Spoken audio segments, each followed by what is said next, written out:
Students, आज हम लोग सीखेंगे अरिथमेटिक मीन्स। तो अरिथमेटिक मीन का क्या मतलब होता है पहले हम लोग सीख लेते हैं। सबसे पहले एक एग्जांपल लेते हैं 5 और 15 का। तो 5 और 15 अगर दो नंबर लेते हैं तो इससे आप कुछ नहीं समझेंगे कि क्या है ये, लेकिन मान लीजिए कि इसके बीच में हम लोग 10 ले लेते हैं।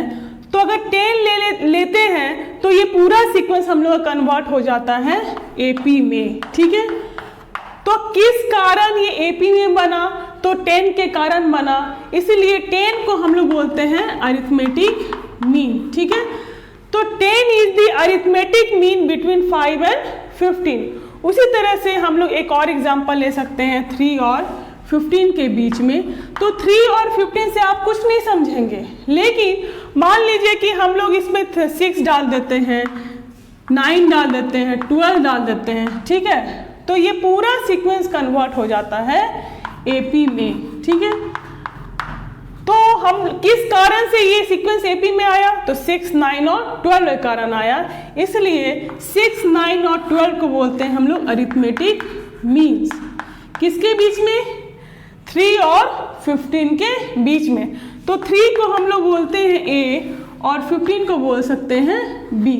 ठीक है, दो ऐसा नंबर है 3 और 15 जिसमें कि 6 डाले और 9 डाले, 12 डाले, उसके कारण ये पूरा सीक्वेंस कन्वर्ट हो जा रहा है एपी में। तो हम लोग बोल सकते हैं कि अरिथमेटिक मीन्स जो है वो 6, 9 और 12 है। उसी तरह से हम लोग 3 नंबर निकाले, उसी तरह से 4 नंबर निकाल सकते हैं, 5 नंबर निकाल सकते हैं दो गिवन नंबर के बीच में। ठीक है, तो इस अरिथमेटिक मीन्स पे बेस्ड आईआईटी में भी क्वेश्चन पूछता है।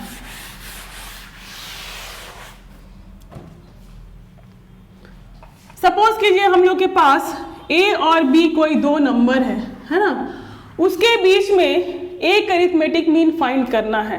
तो सपोज हम लोग ले लेते हैं A1 ले लेते हैं। ठीक है, तो A1 के कारण ये पूरा सीक्वेंस कन्वर्ट हो जा रहा है एपी में। ठीक है, तो इस तरह से बोल सकते हैं कि A1 में से A घटाएंगे तो डिफरेंस D आएगा, B में से A1 घटाएंगे तो डिफरेंस D आएगा, लेकिन हम लोग को यहाँ पे D का वैल्यू पता नहीं है। इस केस में हम लोग D का वैल्यू कैसे निकालेंगे? सबसे पहले हम लोग देख रहे हैं कि N सिंबलाइज करता है number of arithmetic mean, number of arithmetic mean between A and B। ठीक है, तो यहाँ पे n का वैल्यू कितना है? 1 है अरिथमेटिक मीन्स, इसलिए n का वैल्यू 1 डालते हैं। हम लोग देख रहे हैं यहाँ पे कि A1 और B जो है वो थर्ड टर्म में है, इसको लिख सकते हैं T3।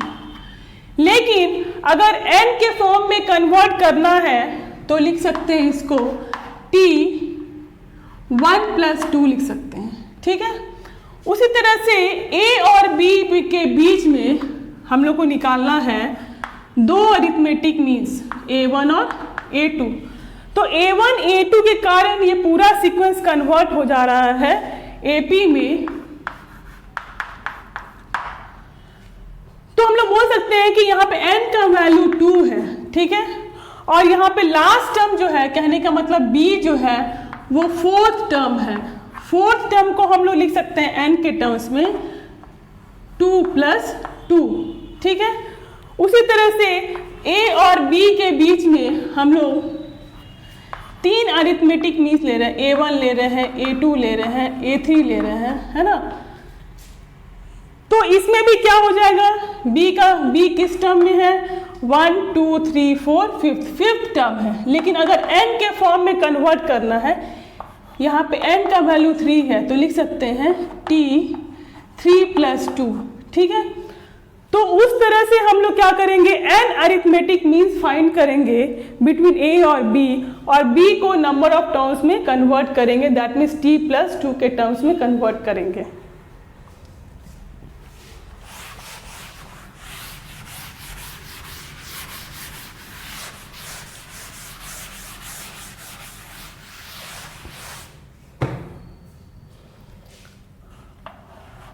हम लोग के पास a और b कोई दो नंबर है और दो नंबर के बीच में हम लोग को निकालना है n अरिथमेटिक मीन्स a1 निकालना है, a2 निकालना है, a3 निकालना है, ठीक है,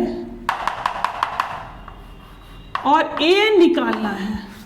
n सिंबलाइज कर रहा है वेयर, लिख सकते हैं कि an इज इक्वल टू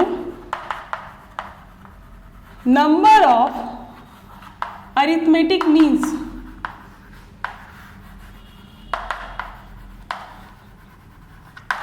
तो इसके पहले हम लोग फाइंड किए थे कि b जो है वो किस टर्म में कन्वर्ट होता है, n+2 के फॉर्म में कन्वर्ट होता है। कहने का मतलब b का जो नंबर ऑफ टर्म्स है किस प्लेस पर है, n+2 है टर्म पर प्रेजेंट है। तो हम लोग लिख सकते हैं, हम लोग जानते हैं कि t n+2 का वैल्यू होता है a plus n+2 minus 1d, ठीक है। तो यहाँ पे n+2 क्या है, b। इस तरीके से क्या करेंगे, हम लोग d का वैल्यू फाइंड करेंगे। a प्लस यहाँ पे n+1 हो गया और यहाँ पे लिख सकते हैं d। इस तरह से d का वैल्यू क्या हो गया, b minus a divided by n+1।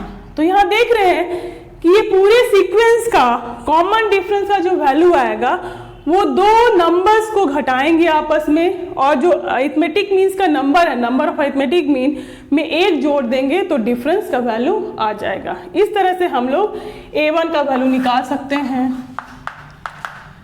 आप लोग देख रहे हैं कि a1 जो है वो सेकेंड टर्म में है, तो a1 को लिख सकते हैं t2, t2 को लिख सकते हैं a प्लस 2 माइनस 1d। इसका मतलब है a प्लस d। a का वैल्यू तो a ही है, लेकिन कॉमन डिफरेंस का वैल्यू अभी निकाले हैं, b माइनस n+1 है,